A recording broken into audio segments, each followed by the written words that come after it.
Welcome to my Thought Leader podcast. My name is Pastor Martin Sampa. Today I would like to talk about Kiteezi Tragedy, living as a rich man on a dumpster of a tragedy. Over the years that have passed, I have seen many papers written about Kiteezi. One of it was prophetic. It warned about an impending collapse of this dumpster. And on the 9th of August, just a few days ago, triggered by a severe rainfall, the Kiteezi mountain of dump tragically rolled away like an avalanche of snow. This time, however, it wasn't snow white. It was trash. Deadly avalanche of a mountain of trash. It rushed and collapsed on many residents that lived near the mountain of trash. There were others who were walking on top of the trash hill, picking through, sorting through, retrieving and recycling some to make a living. There were trucks on top which were responsible for spreading the trash. Unfortunately, many of them were swallowed up when the avalanche of trash moved on. More than 200 people are suspected by eyewitnesses to be buried under the ground. So far, 21 have been retrieved. Some of them are very young, like young children. I was looking at the list of these people. It's very that. Amongst those who are hurt, they include Nasa, Sam Kajubi, Mehdi Mubiru, Shannon Mohammed. There's a 3-month-old baby of Mokade, Kasule James, Musoke Emmanuel, Grace, the daughter to Anne Maria, Brenda Kawuki, Sharon, a housemaid to Brenda, Nantege Jessica, Nalubega Esther, Whitney Nabulia 3 years, Luele Ronald 20 years, Mr. Kiemba, wife to Kiemba, and the list goes on. As I speak now, trucks, tractors are trying to dig through and retrieve the bodies of those who have died. There is many wails, and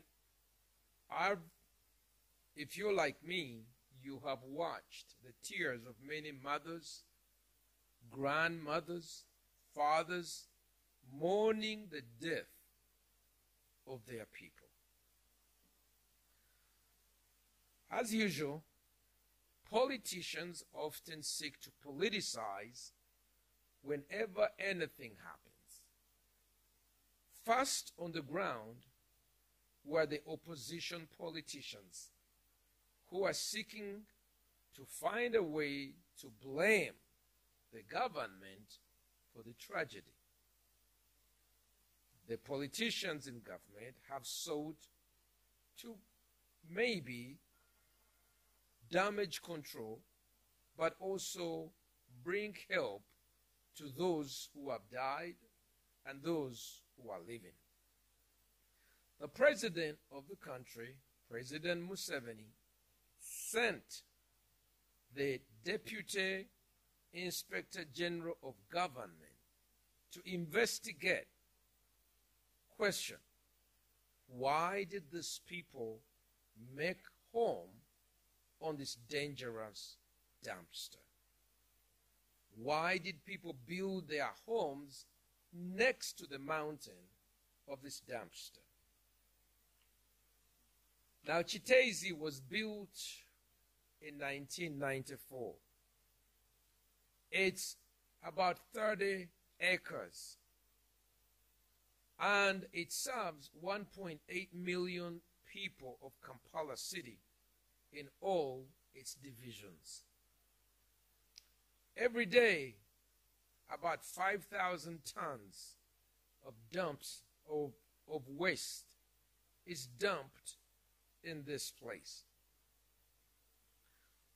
Started in 1994.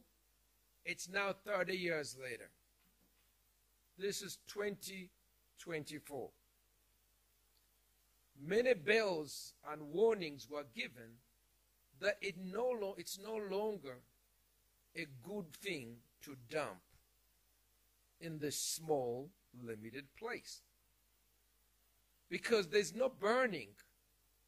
And I'm going to come to the question of management. What went wrong with waste management?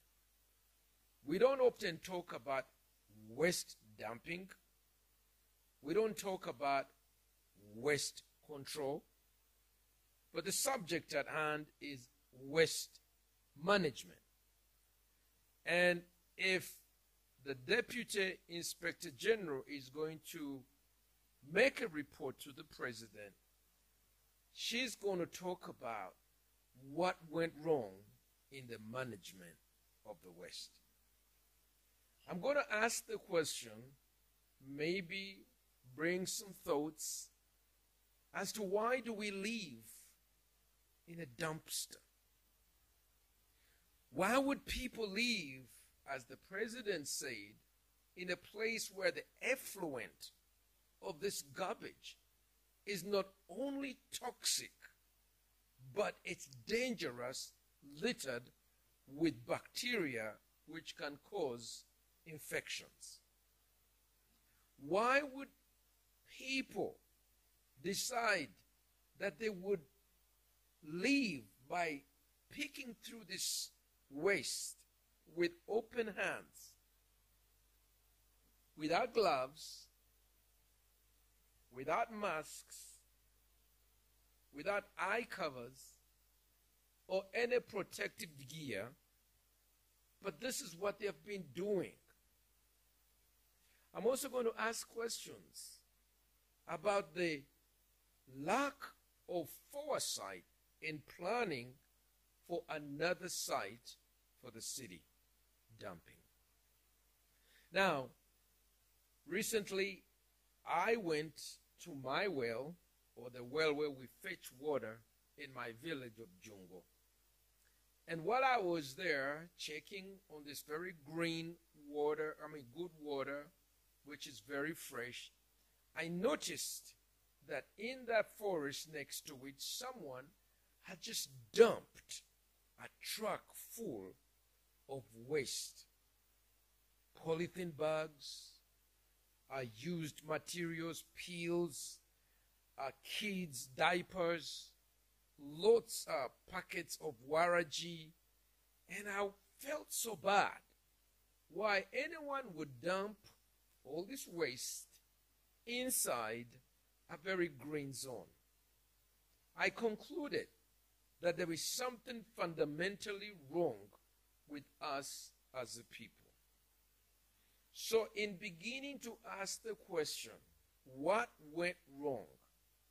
I want to look at the systemic management problem of the people, but also the decline in our human social values as a people.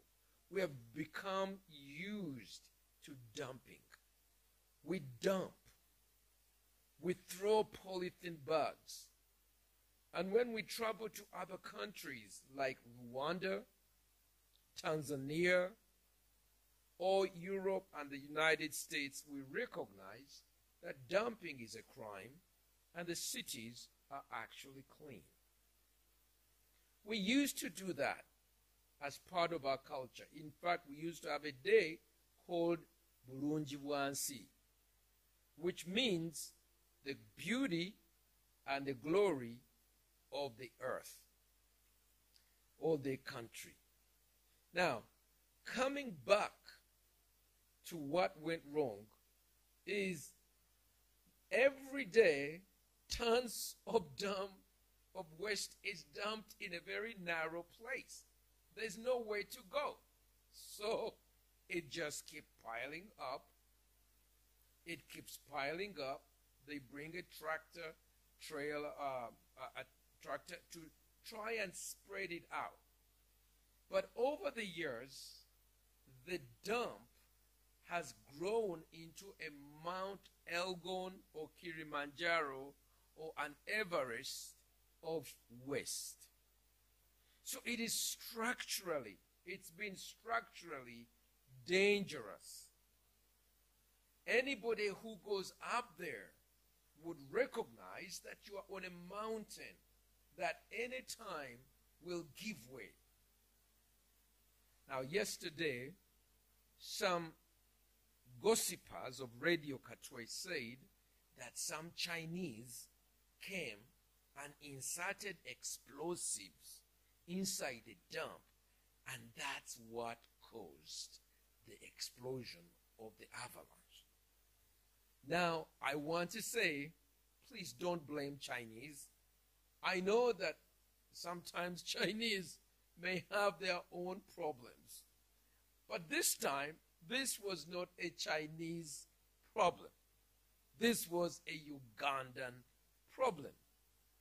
We have not managed the growth of the city to accommodate our waste. Neither have we managed to take care of the waste. There could be ways of you manage waste by recycling. It's a simple thing, but we cannot separate plastics as other countries do from peels. The truth is, when you separate these materials, you are able to recycle. We don't by policy. There's no existing law compelling people to have different buckets or sacks where the peelings, that's the recyclable of peeled materials, can be turned into manure, the plastics, the glasses, and the chemicals, batteries, computers, mercury-laden stuff. It's all put together. And so when you come to it, we have a management problem. And society, that's people, we need to make changes. The city hall needs to make a change in the management of waste. Number two, the people, the citizens, need to have a new perspective of how to manage waste. We need to be organized. My God, let's face ourselves. Jennifer Musisi, in her terms of office, was also credited for beginning the effort of managing solid waste by putting up a recycling plant that would manage. There's been several times investors have come offering to turn our waste into an energy source. Some have heard of an investor in Kenya, Kibera, who has taken waste and turned it into manure and is providing the farmers of Kenya with this fertilizer. So what we look and has turned into a tragedy could actually be a source of wealth and growth for our economy. But the problem is management. Makerere University has written papers, several papers. If you look on the ResearchGate, there is at least 2 academic papers that describe the problem. And maybe the Deputy Inspector General of Government does not have to go very far. She may start with this paper, which is on ResearchGate. It's an old one, written back in 2007.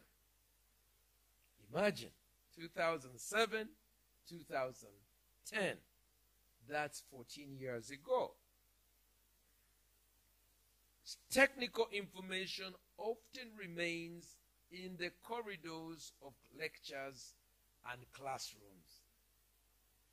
Technical work is often also given to people who do not understand that if this information is carried out, it can be able to transform policymakers. Tears could have been avoided by the management of this dumpster. I'd like to bring us to the other issue. What is the problem with us that we as a people have reached a point where we don't think that it is not acceptable to live risky lives? Everywhere you look in Uganda, when you look at the market, when I'm traveling from Kasanje into Kampala, I often pass by my village mates who put their markets, their goods, smack on the side of the road. And as I drive, two cars come next to each other, and I almost get scared that we may run over people. We live very risky lives. When you look how borders ride, it's one writer has written about them saying Ugandan borders are like movie stuntmen from Hollywood, where you are warned, don't try this at home. But when you see them in wonder gear, cutting between tractor trailers, jumping in front of traffic, at a great risk to their passengers, you get a feeling that these people live risky lives. It's as if the worth of our life has diminished. We are willing to gamble our most precious life. People on accidents, buses, we have become used to endless tragedies of accident on the highway because people driving are risky. We've seen drivers driving, competing with each other while checking their WhatsApp status. That's deadly. So as a people, we've become used to a decline of our assessment of the preciousness of our human lives. It could be that these two, the mismanagement by policymakers and the city authority, has caused the decline or become synergetic with the decline. So all of us are living in a dump, which is just waiting for the next avalanche. I think we need to make some changes, and while we mourn with our citizens, our mothers, our friends who have died, we must take lessons from this very risky life.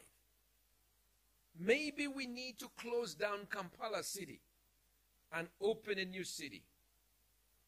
John Pombe Magufuli decided that Dar es Salaam was too small to serve the interests of the people of Tanzania.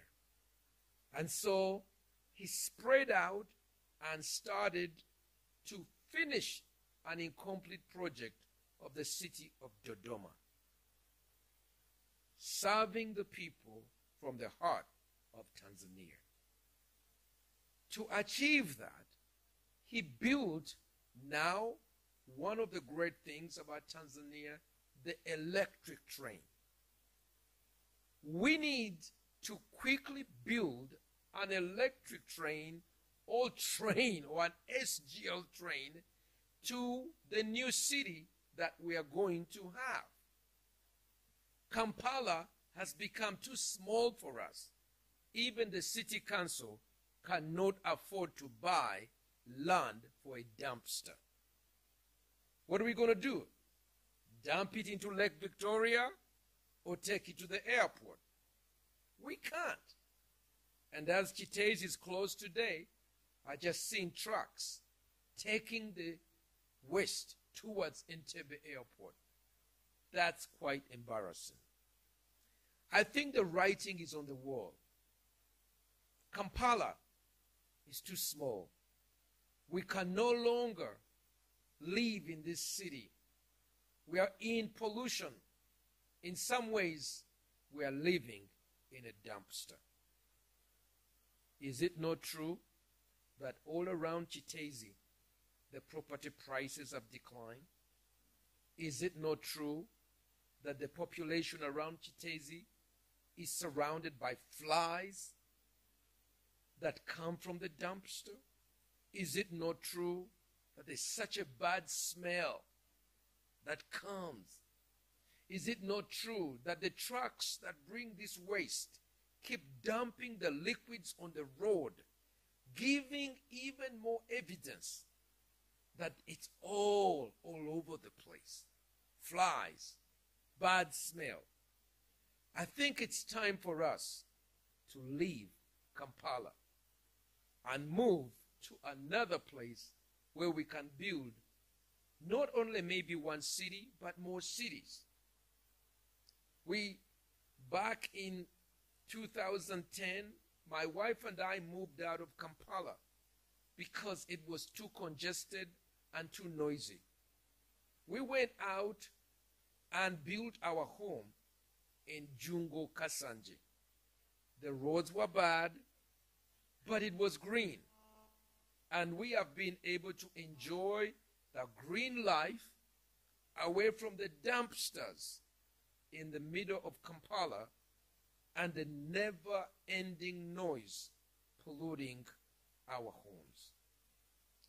That's my thought. We need to go build a new city. Are there some who will join me in building the new city? In my next video, I'll share with you about how, long before Acorn City came to be, I came up with Jam City. I named it after my children, Josiah, Abigail, and Makai. That city, which I began in 2004, is now becoming a model city in Uganda. It's in Chagwe, and I'll share the story with you in my next video. Meanwhile, my condolences to all the people who have lost their loved ones, and my challenge to the urban planners. We just don't need another dumpster. We need another city. God bless you.